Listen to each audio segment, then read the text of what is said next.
Alors, j'ai créé le studio Yapiko en 2012 avec 2 associés en France.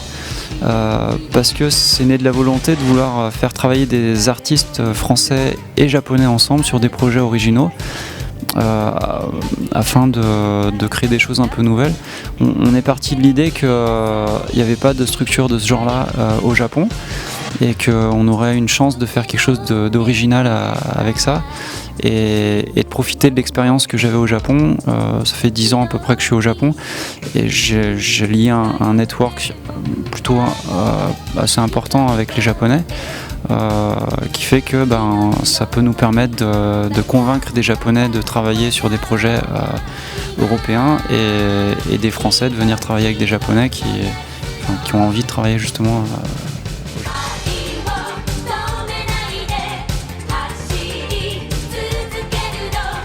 Bonne question. Alors, qu'est-ce qui n'a pas marché en Kama Japon ? Je pense que c'est la volonté de faire des choses pour la France uniquement et pas pour le Japon.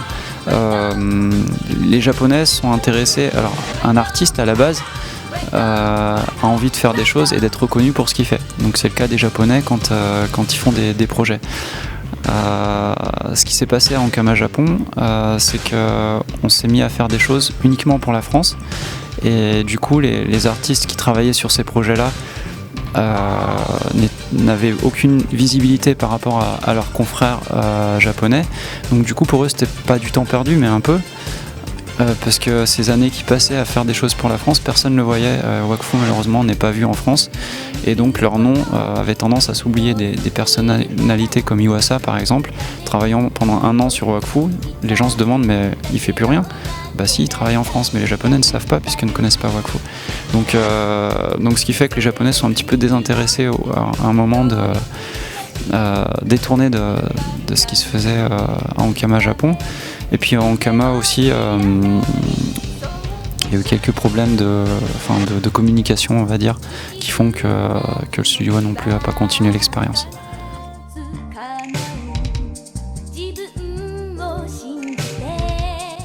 Il a perdu de l'amour de faire de l'animation depuis qu'il s'est fait refuser pas mal de projets par des producteurs japonais. En fait, Misuitsu a énormément de projets, c'est un créatif avec énormément d'idées. Quand il est venu nous voir à Yapiko, donc c'était une visite informelle, il nous a présenté ses projets et moi j'ai été vraiment impressionné par la diversité des projets qu'il avait et je lui ai dit mais comment ça se fait que tous ces projets-là, personne ne les soutient ou vous trouvez personne pour les faire? Et il m'a simplement expliqué que les producteurs japonais ne trouvaient pas il y avait rien qui parlait au japonais. C'est-à-dire qu'il y avait pas de moe, il n'y avait pas de robot, il n'y avait pas d'idol, il n'y avait pas de... Et du coup, ne voyait pas comment ils pourraient financer ce genre de projet. Et Monsieur Isso a juste déprimé. Et s'est dit l'animation c'est fini, il n'y a plus rien, je veux plus faire de choses. Donc si je bosse sur des choses, je veux pas que mon nom soit mis dessus parce que j'ai pas envie de faire ce genre de choses. Donc évidemment il en fait, mais son nom n'apparaît pas ou ça doit être des pseudos. Et quand on a pu discuter ensemble de ce projet, je lui ai dit en Europe les gens ils veulent ce genre de choses, ils ont envie de voir ça. Moi je suis prêt à vous aider, alors on est une petite boîte certes, mais si on peut mettre des choses en place pour pouvoir le faire avec vous, faisons-le. C'est pour ça qu'il nous a suivis à Japan Expo, c'est parce qu'il a envie de développer des choses. Donc on a pu rencontrer quelques producteurs, des gens intéressés par ces projets, et j'espère qu'on va pouvoir faire comme les pilotes de la Réunion, les pirates de la Réunion par exemple, et il a plein d'autres projets, les faire avec lui dans le futur, pas avec des Japonais, mais avec des Européens et peut-être des Français, ce serait super. Mais je pense qu'il reprend un peu de confiance justement, on essaie de lui donner un petit peu cette confiance qui lui manque et je pense qu'on va entendre parler de lui d'ici quelques mois un peu plus fréquemment. Là actuellement il travaille sur, je peux peut-être en parler, il travaille sur un film qui s'appelle Hirune Hime avec Kamiyama. Monsieur Kamiyama c'est un directeur de Standalone Complex et qui est en train de faire un film en ce moment avec lui et Takeyuki Inoue ouais. Et donc ils ont vraiment des grosses pointures sur ce film Et du coup, ça attire énormément de monde et Yapiko aide aussi sur ce film. Voilà.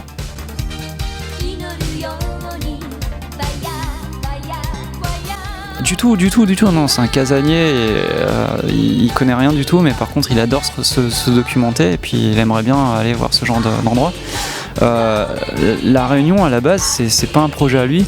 En fait il a tellement de projets qu'au final il sait jamais lequel mettre en avant.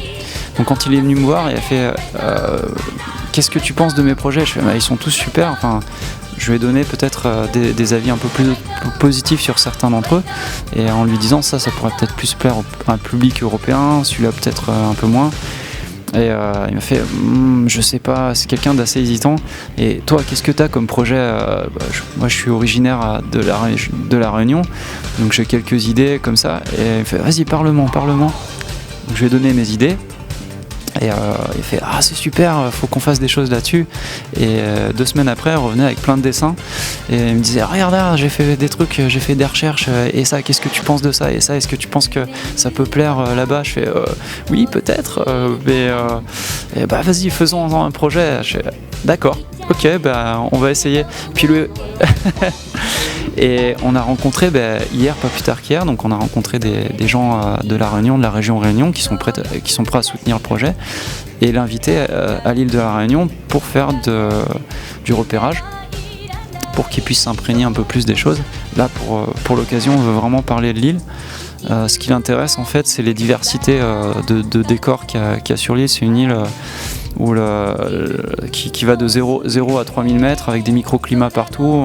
Il y a un volcan où on se croirait sur Mars, il y a des plages à Hawaï, il y a une jungle où on se croirait dans le Brésil profond. Du coup, ça l'intéresse vraiment pour inventer des histoires sur un tout petit territoire comme ça. Donc il essaye de développer des choses là-dessus. Donc on essaye de l'aider aussi, et puis donc la région Réunion de lui fournir des documents pour pouvoir s'imprégner de ça. Et lui, il adorait bouger pour aller voir ce qu'il y a sur place. Donc on essaye de faire ça, de permettre cette chose. Donc on espère que ça pourrait être possible pour lui.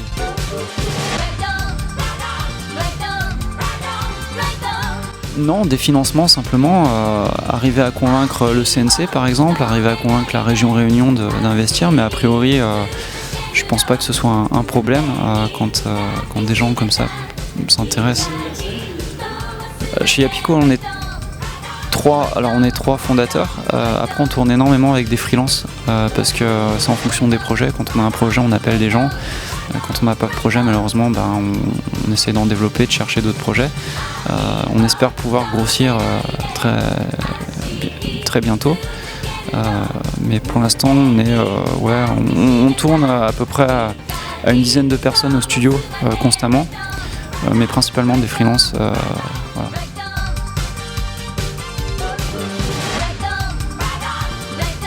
Alors Urbance, c'est un projet de commande qu'on a eu avec un studio canadien qui s'appelle Steamboat et qui a été produit donc par le Canada, et c'est un projet Kickstarter à la base. On a aussi un studio français qui nous a aidé pour faire le compositing, donc c'est assez international, français, japonais, canadien. Donc le studio français, il s'appelle Spaceship, qui est basé à Annecy.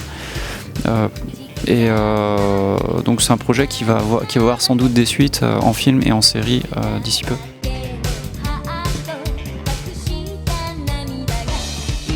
Non, c'est entièrement tradi. Ouais. Ils ont fait un premier pilote sous TV Paint, donc en digital. Et nous, on a par contre tout fait en tradi. Le projet final sera sans doute en tradi, mais avec des techniques peut-être digitales aussi. On mixe un peu tout.